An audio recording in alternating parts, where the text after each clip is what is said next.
ng bayan, maasahan anumang panahon. Magandang araw po sa ating lahat, narito ng update sa lagay ng ating panahon. At sa binabantayan natin si Bagyong Leon ngayong araw ng Martes, October 29, 2024.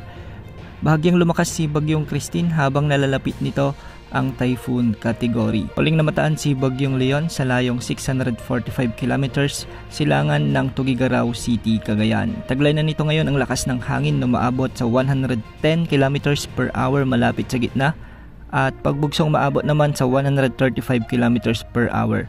Sa ngayon ay kumikilos ito ng west-northwest o kanluran, hilagang kanluran sa bilis na 10 kilometers per hour. Medyo malawak ang bagyong ito kaya nakataas na ang Tropical Cyclone Wind Signal number 1 sa bahagi ng Batanes, Cagayan kasama ng Babuyan Islands, Isabela, Quirino, Nueva Vizcaya, Apayao, Kalinga, Abra, Mountain Province, sa may Ifugao, Benguet, Ilocos Norte, Ilocos Sur, La Union.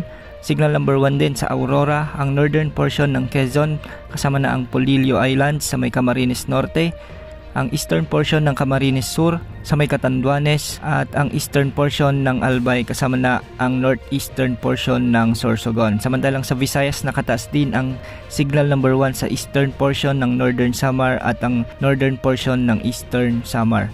Ang mga lugar na ito ay makakaranas na ng mga pag-ulan at pagbugso ng hangin sa mga susunod na oras. Base naman sa latest forecast track na inilabas ng Pag-asa, kikilos si Bagyong Leon ngayong araw ng west-northwest o kanluran, hilagang kanluran at kikilos ito ng northwest o hilagang kanluran hanggang sa ito ay maglandfall sa eastern coast ng Taiwan. Inaasang maglalandfall ito sa bahagi ng Taiwan pagsapit ng Huwebes, October 31 ng hapon o gabi. Pagkatapos nitong maglandfall sa Taiwan ay kikilos na ito ng hilagang silangan patungo sa may east China Sea. Posible itong makalabas ng ating area of responsibility sa Huwebes ng gabi o sa umaga ng Biyernes. Ayon sa Pag-asa, tumataas ang posibilidad na magkaroon pa ito ng pakanlurang pagkilos. Ibig sabihin nito, posibleng mas bumaba pa ang track na tinatahak ni Bagyong Leon at posibleng magkaroon ito ng landfall scenario sa bahagi ng Batanes o bahagyang dadaplis ang mata nito sa bahagi ng extreme northern Luzon.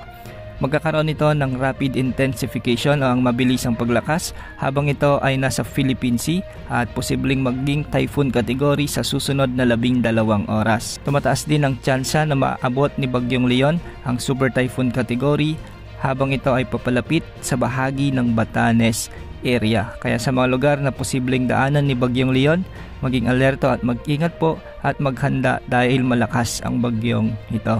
At dahil nga kay Bagyong Leon, makakaranas na ng mga pag-ulan at pagbugso ng hangin ang bahagi ng Cagayan Valley ngayong araw kasama ng Cordillera Administrative Region, Aurora, Quezon Province, Camarines Norte, Camarines Sur at Catanduanes. Pinag-iingat po natin ang mga lugar na ito dahil posible ang mga pagbaha at pagguho ng lupa, lalo na yung mga lugar na dinaanan ni dating Bagyong Christine.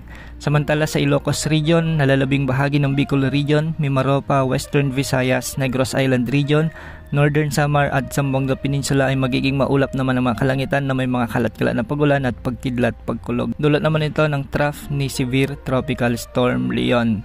At sa Metro Manila at nalalabing bahagi ng bansa, localized thunderstorms naman ang inaasahan pagsapit ng hapon at gabi. Yan ang update sa lagay ng panahon. Ito pong weather update ng bayan, maasahan anumang panahon.